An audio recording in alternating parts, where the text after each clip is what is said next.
Good afternoon, and welcome to This Week in Sports, where we analyze the latest and greatest in all things sports. Alongside Ben Hayes and Dustin Cooley, I'm your host, John Mosho. On this episode, we will be talking about the NCAA Final Four, New York baseball, and the NBA. Starting off with basketball, the Final Four games will be held this weekend in Indianapolis. Are there any surprises from the Elite Eight than what you expected? Well, there weren't really any surprises to me, but if I had to pick one, I'd say the Arizona Wildcats losing. They were one of the best teams in the country this year, and they arguably had the best starting five. The bench was really their only issue. T.J. McConnell and Rondé Hollis-Jefferson, they're two of the greatest players in the league, and they know how to score the ball. But, they really didn't lose the game. Wisconsin just won it. When a team shoots as well as Wisconsin did, they're not going to lose. For me, it's really the Michigan State game that was kind of a surprise. Again, it wasn't a huge surprise of all the games. They were definitely going to be good, close games.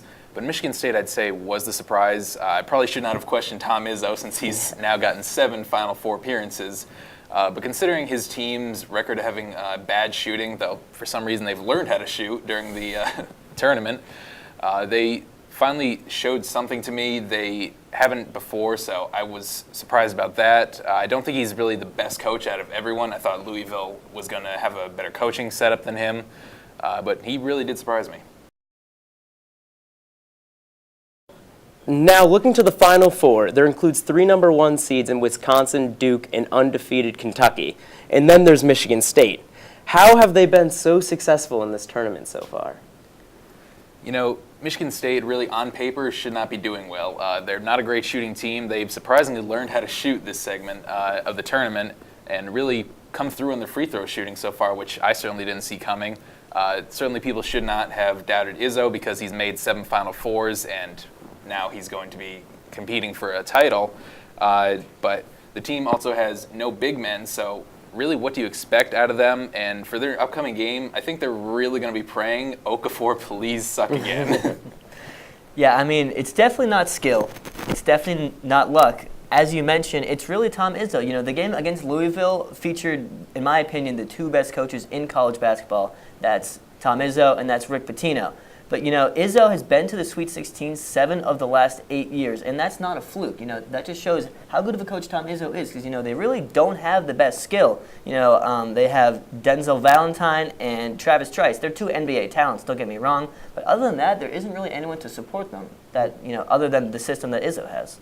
Now, the game that's coming up will be Michigan State versus Duke. And what are you guys looking for out of the coaching battle in that game? I'm looking at 2 potential college Hall of Fame coaches really going at it and seeing who can really win the chess match. Duke clearly has a more talented team, so Coach Krzyzewski really has his work kind of behind him. He doesn't really have to worry about that as much. Izzo's really going to be challenged here to overcome yet again a more talented team. And although Okafor has been struggling on offense, which is really his cornerstone skill, since he's not really the best defensive big man, it's really going to be a key feature in his plan, I think, to make sure Okafor does not heat up. Because if he does, Duke's going to the finals no matter what. Yeah. As you touched on before, Okafor, he's only scored 15 points combined in his last 2 games. He's really been disappointing. But, Duke's won both of those games, somewhat handedly. So I really think that's not a big deal for people to focus on. Again, as you mentioned, Michigan State, they really don't have any big men. So I think Okafor will really step up. I see him scoring 25 points, grabbing 10 rebounds, a nice double-double. I really don't see Michigan State moving on because of that. Something that I also think is pretty interesting about all of this, too, is that Coach K's Duke has won 8 times in the last 9 meetings. So he does have success against Izzo's team. But what are you also looking for out of maybe the offensive perspective for the game with Duke and Michigan State? Do you see any particular players having success? Well, like Ben touched on, I do think Okafor is going to be able to have a good game because he doesn't really have any competition for big men. I really would only look to see him get some trouble if he goes up against Towns or Kaminsky in the finals against Kentucky and Wisconsin, obviously. But because there's no one on Michigan State that is even over 6'10", I'm not really going to expect him to have any trouble, and he's going to be a big focal point of the offense. Yeah, as you mentioned, all eyes are going to be on Jahlil Okafor. Welcome back. Opening day is upon us, and the Mets already have an injury. Zach Wheeler, who is the Mets' projected 2 starter, is out for the year with Tommy John surgery. This is the 2nd year in a row the Mets have had one of their young starters get the Tommy John surgery. Do you think they can manage without Wheeler? And Dylan G, who was named in the starting rotation because of it, do you think he'll stay, or will they send him off and try out the youngster Rafael Montero? Well, Wheeler was projected to be the number 2 starter, so obviously that's always going to be a big loss. But, the Mets have one of the deepest and strongest starting rotations in the MLB. They're all very young, too, which is really good for them. But, now 4 out of the 5 starting pitchers for the Mets have gotten Tommy John surgery, which is just crazy in my mind. But, Bartolo Colon, he's getting the start on opening day because, Sandy Alderson prefers to be a business whiz rather than a manager. He almost admitted to saying that the reason why Colon is starting, other than Matt Harvey, is because he knows Harvey's day will sell out. He knows opening day will sell out. So why put the two together? I mean, it makes sense from a business end, but it's a little ridiculous to me. But I think the Mets will be okay in this regard. They have 5 strong starting pitchers. I think they'll be okay. I do think G's going to be a good fit for them as well. I do think he's a very good quality pitcher. I think he's capable of being a very good, solid number 2 starter. I don't know how long he's going to be with the Mets, though. I was one of the people on board with thinking that he was going to get dealt before the season even happened. And since he hasn't, I can only assume that the Mets are maybe asking for too much for G. Maybe because he had a great year last year after suffering for the first 3 years in the pros. Maybe they're asking for 2-3 great picks like the Phillies are asking for Cole Hamels. But I think when teams get more desperate, when there's more injuries around the trade deadline, that's probably when he's going to be dealt. So in the short term, G's the answer for the rotation, but Montero is going to be the long-term solution. Yeah, I mean, as you mentioned, it was a battle between Dylan G and Rafael Montero. Actually, this morning, Dylan G actually won the job. It's really the safe pick. He has more experience. Montero's, he's 24 years old. He hasn't really proven himself yet, although he is having a very solid spring training. But, I think Montero could be up by the All-Star break, but right now I think he'll start in the bullpen. I think it was the right move to pick G. Now, as you mentioned, the bullpen, recently the Mets have made 2 new acquisitions, adding Jerry Belvis and Alex Torres. Do you think that's enough to shore up their bullpen? I think it is for the most part. I still think they have a problem with their closer. His ERA just is not low enough for me. He's got an ERA in the 3s for a closer. I like to have an ERA in the 2s since you're not really facing that many batters. But when it comes to Blevins, he did have a bad year last year for Washington, but he showed a heck of a lot of promise when he played for Oakland. I mean, he was phenomenal for them for about 4 years. So I think they're really looking for high upside with him. And Torres has been great his couple of years that he's pitched, and he's pretty young. So they got a good long-term lookout with him. Yeah, I mean, they've really needed lefties in the bullpen. They got 2. Blevins, he's a very good pitcher. I think his stats were a little bit skewed from last year. The Nationals put them up against a lot of right-handed batters. He kind of struggles there. He's very dominant against lefty hitters, though. I think the Mets are going to utilize that a lot this year. Yeah, and as you mentioned a little bit, just the fact that they had very few lefties in their bullpen. They only had one kid, Sean Gilmartin. He was a young 24-year-old from the Minnesota Twins organization, having a god-awful spring training. So it's nice that they got some new lefty arms to be in their bullpen. But switching over to the offensive side of things, the Mets had an absolutely anemic offensive performance last year. They did not play well at all. But they've started to get on a roll a little bit in the spring training, and their stats say they're 3rd overall. Do you think their offense will produce much this year when looking towards the season? I mean, I don't think that this is a fluke. The Mets offense has definitely improved, but that being said, they're still playing, way above their actual skill level. I think that the 2 players that we should focus on here are Curtis Granderson and Juan Lagares. Last year Granderson, he was really a huge disappointment for the Mets, but right now he has the best batting average in the Grapefruit League, and also Juan Lagares, he's always shown a lot of talent. Now he's being more patient. He's really utilizing his speed better, and he's driving the ball into the outfield with great promise. So I think those 2 guys are really key to focus on. Granderson would be a great addition if he could actually learn how to hit. Granderson's problem is that he swings for the fences and not for a good average. When he was with the Yankees, whenever someone told me that they liked Granderson, I would always say, for every home run he gives you, he's giving you 4 strikeouts, and that is not worth $15 million a year. So I don't think he was a good addition for the Mets. But David Wright is still there. Maybe he could start to decline now that he's 32 years old, maybe get out of that prime. but I think he's still going to be okay for this year, maybe in the future. Daniel Murphy was showing that he was able to hit, so he'll be a good addition. Michael Kadire, who they brought in from Colorado, he hit .331 and .332 the past 2 years. Doesn't give you much in the way of fielding, but he's going to be a good addition to help shore up that team. And really the kind of wild card and the key player for me is Lucas Duda, because he overperformed himself and he hit 30 home runs last year. I think he's really kind of Granderson 2.0. He doesn't really hit for a great average, but he's at least going to give you a good amount of homers, and if he can give him 30 homers, he's going to be a good fit for that team. Alrighty then. Well, crossing over to the Bronx now, the Yankees did get the replacement for Derek Jeter, and whether you know his name or not, it's Didi Gregorius. Didi is hitting .300 this spring training. Do you expect him to continue this tyrant job in the major leagues, or once the season starts, do you expect him to kind of slow down a bit? You know, the only thing I expect from Didi Gregorius is defense. Defense. He has never been able to be a good hitter in his career. I did look at an advanced metric after the Yankees acquired him that basically said he should have hit about .260 last year because he was far below the league average in terms of batting average whenever he hit a ball hard. So he could see an improvement. I do think he will, being in that lineup. But the main key asset he's going to bring to the team is defense. Certainly he's going to look to be better on defense than a 40-year-old Jeter. And he's really been praised by pretty much everyone on the team.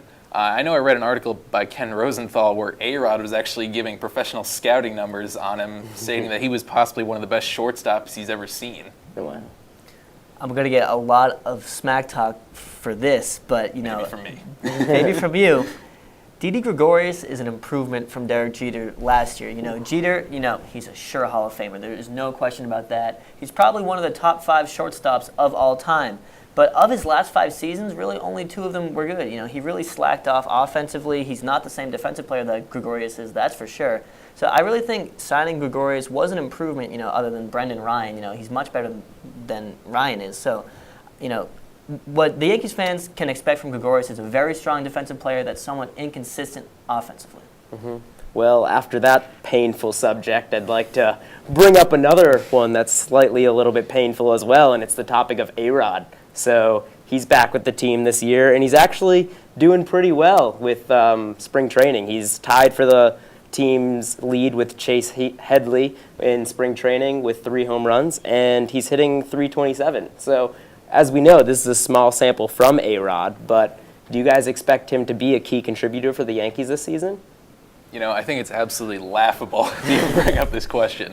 Alex Rodriguez has 2 major hip surgeries. His bat speed has slowed down. He has not played baseball for a whole year. He's 39 years old. He is not going to contribute to this team. I'm shocked that he's able to even do this in spring. His home runs have been primarily off of young kids and systems, and have been pretty much purely on slow fastballs. His first home run was off an 89-mile-an-hour fastball. I could probably hit a home run off of that. I don't expect him to contribute any way whatsoever. If I were the Yankees, I would probably just cut him his check, say, please leave. No thanks for being here. Chase Headley is going to be his replacement. Now, you touched on how A-Rod is 39 years old. That obviously plays a huge factor. He's not the player that he once was. But people can hate A-Rod all they want. He's still one of the best baseball players to ever live. He's only 6 home runs away from being the 4th leading home run hitter of all time. Obviously he's not what he once was. But I still think he'll be able to contribute. He won't be playing third base. Chase Headley's a much better defensive player. But I still think he'll be a decent to solid DH this year for the Yankees. Without PEDs? We'll see. And to keep the pain train rolling, CC Sabathia, too. He's not looked very good as of late. So what's up with him? And is he a dependable ace for the future? Or should they look more towards someone like Tanaka to really take the reins of this staff? CC Sabathia, he's been a problem the past couple of years. The Yankees owe him a lot for being so great for them. He was one of their key contributors to their 09 ring. But the big problem with CC is that he's lost the velocity of his fastball. He, like Justin Verlander, are aces that were very dependent on that fastball in order to get guys out, because they could use the fastball to set up other pitches as well as a strikeout pitch. Now, basically, he's only able to throw the ball about 93 miles an hour at the most. Supposedly there were reports that he was getting to about 96 his first game, but I have not seen that since. And we've seen how good he can be once he's lost his velocity fastball.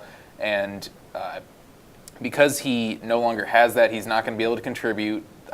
One of the possible problems I thought was maybe that his weight loss was a reason, because he can no longer have as much weight to put behind the ball.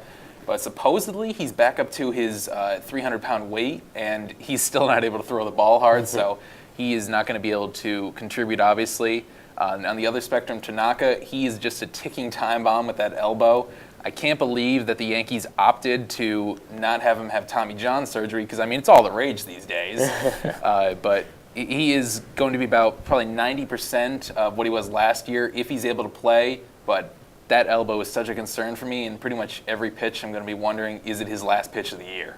Yeah, no, I mean, as you mentioned, CC, he had a lot of weight loss. He's 34 years old. He's turning 35 this July. But really, I thought it was funny. Once he stopped eating a box of Captain Crunch every single day and dropped 30 pounds, he really lost his edge. You mentioned how he's back up to 300 pounds, but this is 2 or 3 years later. I still think he won't be able to get his edge back. He's really just not a dominant pitcher anymore. Tanaka, on the other hand, he's really the only true ace in the American League East, in my opinion. That being said, he dominated in his first outings against each team last season. But, elbow injury aside, the second time that he played each team, he really wasn't as good. He got worked into a lot of late counts. He let up some walks, he let up some hits, and let up really a lot more runs than he did in his first time around. So I think that's definitely going to be a situation. That being said, I still think he deserves to be the ace of the Yankees. And again, he's the only ace in the AL East. Mm-hmm. Now the Yankees, their starting rotation also has some injuries with Capuano and Nova out to start out the season. So looking out right now, it's Sabathia and Tanaka and Pineda and Uvalde. Who would you guys think would be your fifth man on that rotation? Well, Eovaldi is definitely going to be in that rotation. It looks like Adam Warren's probably going to get the fifth man spot. I don't know if he's going to be superb throughout the whole season. Once Ivan Nova is ready to come back in about June, if Adam Warren has not been performing like 1 or 2 type pitcher, then I think he's probably going to lose that spot. But he has been pretty good in spring training, so he's going to win that spot. He did have a rough outing yesterday, but he's done enough to win it. Yeah, I mean, as you mentioned, once Nova's finally healthy, Eovaldi is going to end up being the fifth pitcher. He's the fourth pitcher now, but he'll move into the 5 spot, assuming that Nova, doesn't see any major setbacks. I do like Eovaldi. He throws high 90s. He's 25 years old, and he did show some definite potential down in Miami last season. Yeah, and I mean, if it means anything, he has a .66 ERA in the spring training, so that's not bad at all. And so I guess we'll see how the Yankees season turns out. But coming up in our final segment, we'll discuss the NBA in the fight for the Eastern Conference wild card spot. Welcome back. We are now talking about the NBA in the Eastern Conference wild card spot. As it stands, Brooklyn is in the 8th spot. How did they clinch this comeback? Well, I mean, when they started struggling in the beginning of the season, in the middle of the season, a lot of people really wrote the Nets off. They didn't think that they were going to be able to even come close to the playoffs. But they still have 3 players, that have been All-Stars. That includes Joe Johnson, and that includes Darren Williams. And although they may have fallen off and aren't the players that they once were, they're still contributing very well. Darren Williams has 12 points per game. Joe Johnson scoring 14 points per game. And, so they've been really consistent players. However, it really comes down to Brook Lopez. He was injured for a good portion of the season, came back about 15 games ago, and he's really, he's caught fire. In the last 10 games alone, he's averaging 28 points per game, 9.7 rebounds per game, and 5 blocks per game. That's just monstrous, and that includes 5 double-doubles.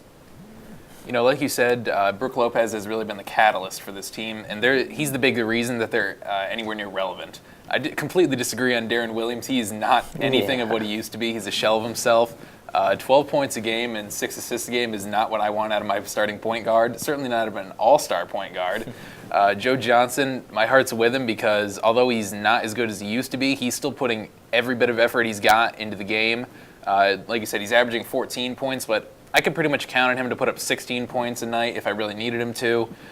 Brook Lopez has had his injury problems. He's been considered really one of the top big men prospects for a while, but he's been derailed by his foot injuries. Certainly he's been good on the offensive end when he's been able to play healthy, and we've really seen him play healthy this year now with his demonstrated play, and surprisingly, he's learned how to play defense. You mentioned those 5 blocks. I mean, I was shocked to see that. Mm-hmm. Yeah. And I mean, despite how well the Knicks have been doing lately, there's maybe some Boston bias coming from me, but I really don't see the Celtics missing the playoffs. They're doing it without a star. The only player that's averaging above 15 points per game is Isaiah Thomas, who is a recent addition. He hasn't been doing this for Boston all season. But, they play like a typical Boston team does. They're gritty, they play passionately, they dive on the floor for loose balls, and when they need to, they do play good defense. Sometimes they get derailed a little bit, but that's what happens with young teams, And it's really interesting to see how good of a coach Brad Stevens has been for the Boston Celtics.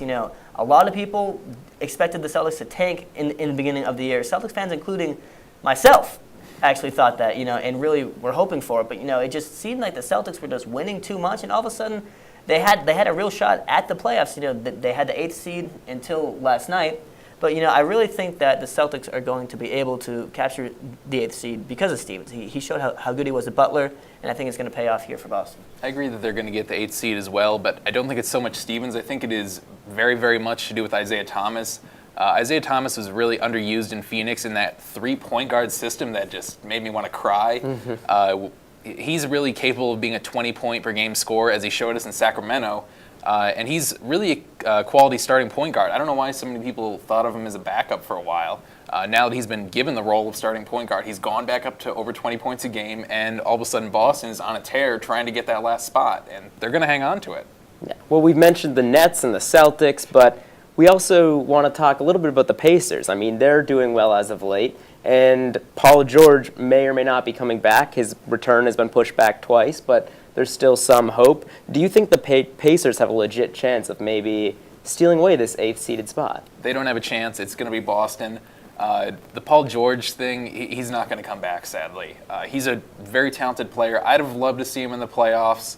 I certainly think it'd be a heck of a lot better series to see him in there instead of Boston, where it's basically going to be Isaiah Thomas versus the Hawks, where Paul George is an all-star. And his injury is not going to get him back in time. And even if they did, I don't know if it'd be enough to make the playoffs because George Hill is having a slight down year, hasn't produced in the absence of George. David West has had a decline year again. Hibbert has been, again, so-so on offense and not stellar on defense. So the guys they have really haven't produced in his absence, so I don't think they can make it. Yeah, I definitely agree. I don't think that the Pacers are going to make the playoffs. They have 8 games remaining, and 5 of them are against playoff teams. When you're down a game and a half, that makes it very difficult to actually come back and make the playoffs, which I don't think they will. But that being said, the Pacers are a scary team to be the 8th seed only because of the possibility of having to play against Paul George. He, as he mentioned, he's an all-star, and the Pacers actually played the Hawks in last year's postseason in the first round when they were struggling. They had that storied, just collapse in the end of the season. They were still able to somehow make the Eastern Conference, but they did beat the Hawks in 7 games. If Paul George comes back and the Pacers get the 8th seed, I see the Pacers beating the Hawks. Oh, wow. Bold predictions, my friends, bold predictions. Well, we'll just have to see how it plays out, I guess. But now let's jump up into our Speak Up segment. Dustin Cooley, we'll start with you. It looks like those final spots in the NBA have been all but decided. That's right, basketball fans. I'm talking about the lottery, of course, not the NBA playoffs. The worst of the worst teams that the NBA has to offer, battling it out to see who can be the worst this season and have the best chance to land that coveted number 1 draft pick. Now, why has this been all but decided at this point? You can look to the recent Lakers-76ers game.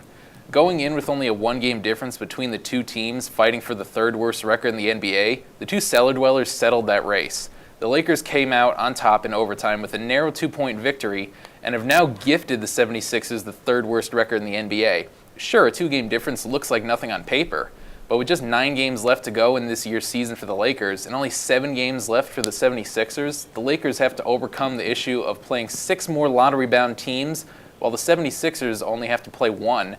I'm glad that we finally get to see some playoff basketball instead of devoting some attention to wondering who will get the top draft picks. But I remind fans now that come May 19th, you may look back at this game and realize it changed the NBA for years to come. Now, I could not possibly let this be the first episode of This Week in Sports that did not cover the NHL in at least some shape or form.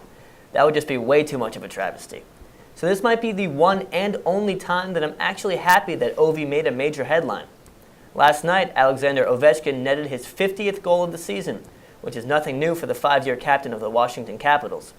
In fact, This was the 6th time in the Russian's career that he was able to reach the 50-goal mark, making him just the 6th player in NHL history to accomplish this feat.